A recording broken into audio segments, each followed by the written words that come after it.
Have you ever wondered how some people have lots of extra money and you don't understand, like you don't have an understanding of how they did that. So you just assume you know how they did that. Or this video is going to be on money, and I'm going to break it down into 3 parts. The psychological part, which I think if you could just even grasp this part, really starts to change everything. Right? The second part is going to be the habit of money. And then the third part's going to be the 3 things that I really think people that have extra money do constantly, right? So the first thing's going to be how I want you to become aware that wealth is everywhere, right? You're just not looking at it in the way that I want you to look at it. When you leave your house the next time and you're driving to the store, I really want you to pay attention to all the wealth that is around you.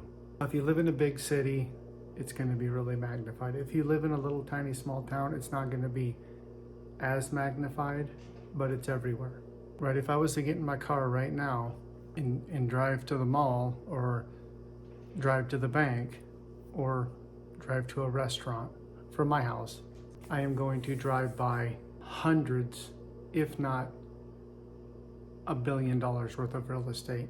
I'm going to drive by millions and millions of dollars worth of vehicles. I really want you to stop and think about that, because you're not really paying attention to what wealth really is. It's just an idea. You either have a poor mindset or you have a wealth mindset. You can never get to the wealth with a poor mentality. It's physically impossible, right? Poor is negative, wealth's positive. You can't create anything positive from a negative. So some of you might just need to pay more attention when you're driving around and make this a habit of how much wealth you're driving by. It'll blow your mind. So many businesses, so many expensive houses, so many expensive cars.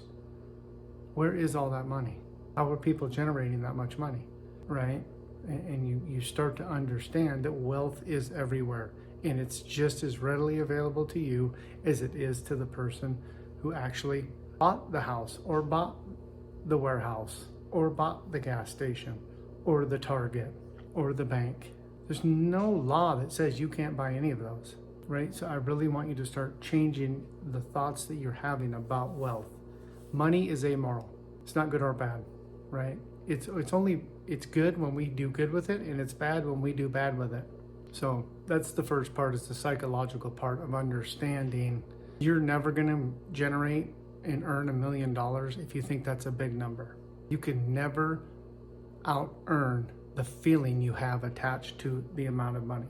So if you think $100,000 a year is this astronomical amount, you're never going to get there. Some of you are making $100,000 a year trying to get to $1 million. It's never going to happen until you make that $1 million seem small and attainable, right? So that's the first part, is the psychological part. The second part is the 3 habits to money.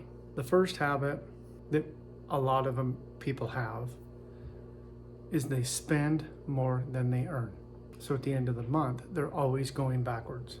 The second habit is a lot of people spend all that they make. So they're breaking even. There's never any chance for growth. The third habit, in which I want to get you to, is you spend less than you earn. Now, I've made a really simple way to get to the third habit, which is spending less than you earn. The problem is, I think it was Myron Golden was talking about this. Poor people think the primary purpose of money is to pay bills.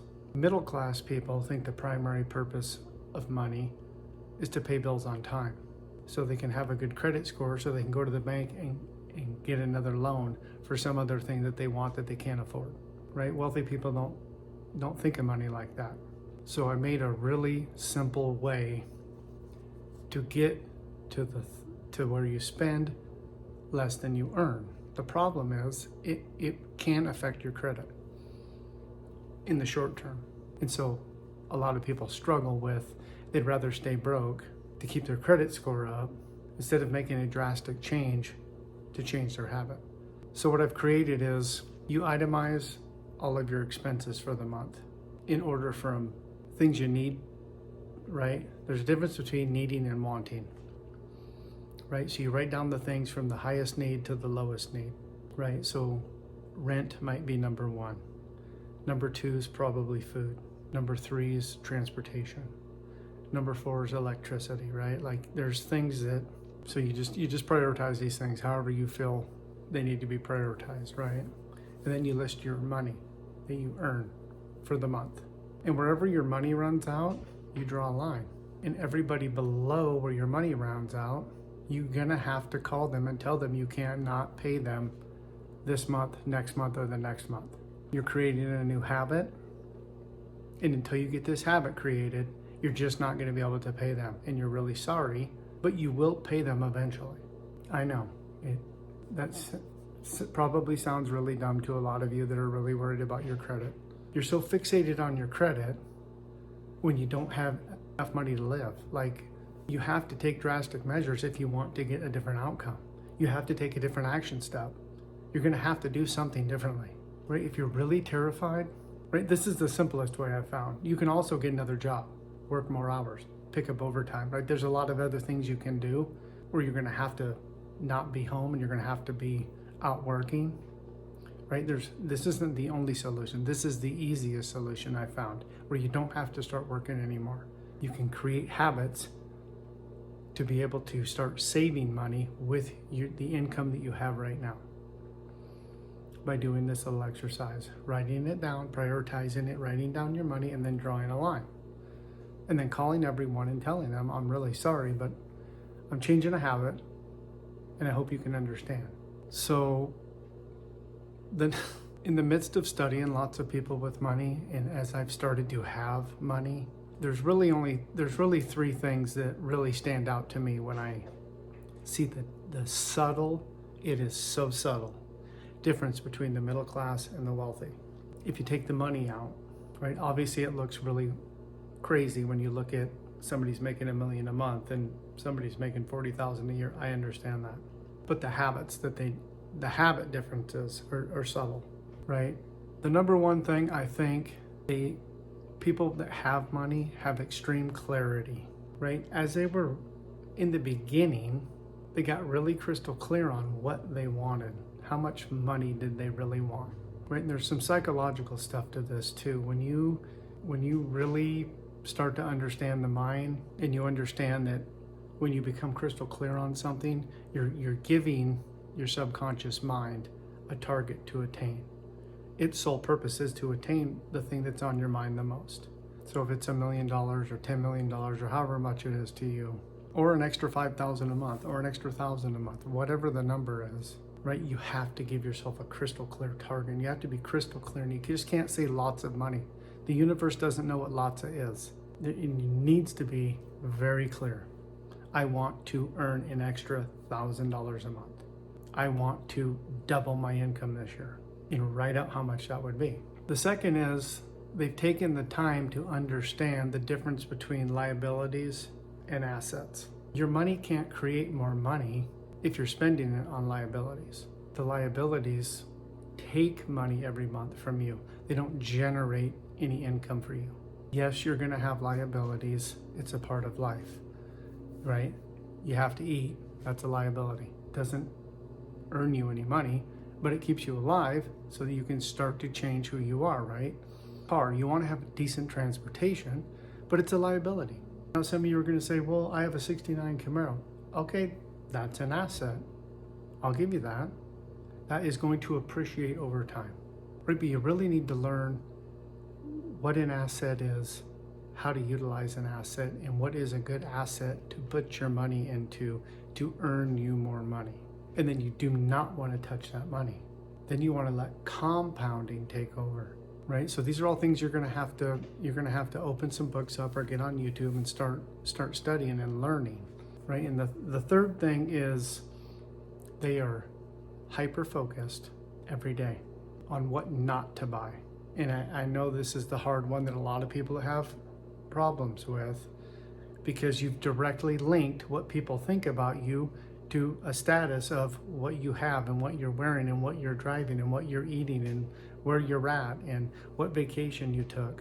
When you really take the time to study wealthy people, they went through a long extended period of time of being a broke person. They weren't broke mentally, that's the difference. But they didn't spend one nickel on something that wasn't going to benefit them and get them closer to their goal for an extended period of time. Some people it's 1 year, some people it's 3 years, some people it's 5 years, some people it's 10 years, right? No vacations, no going to the movie, no going out to eat, no buying a new car.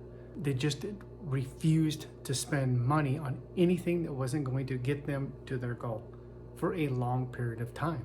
That's the difference. If you can make a committed decision and do that and watch this video as many times as it takes to grasp the actual format, psychologically, wealth is everywhere around you. You need to start looking at it. When you drive by all these businesses, it's massive wealth. 2, you need to understand what habit you're in. And then 3, you need to have clarity. You need to, however you need to do it, figure out the difference between liabilities and assets. And then you need to be hyper-focused on how to get from where you're at to where you want to get. Thanks, guys. I appreciate you. Please like and subscribe.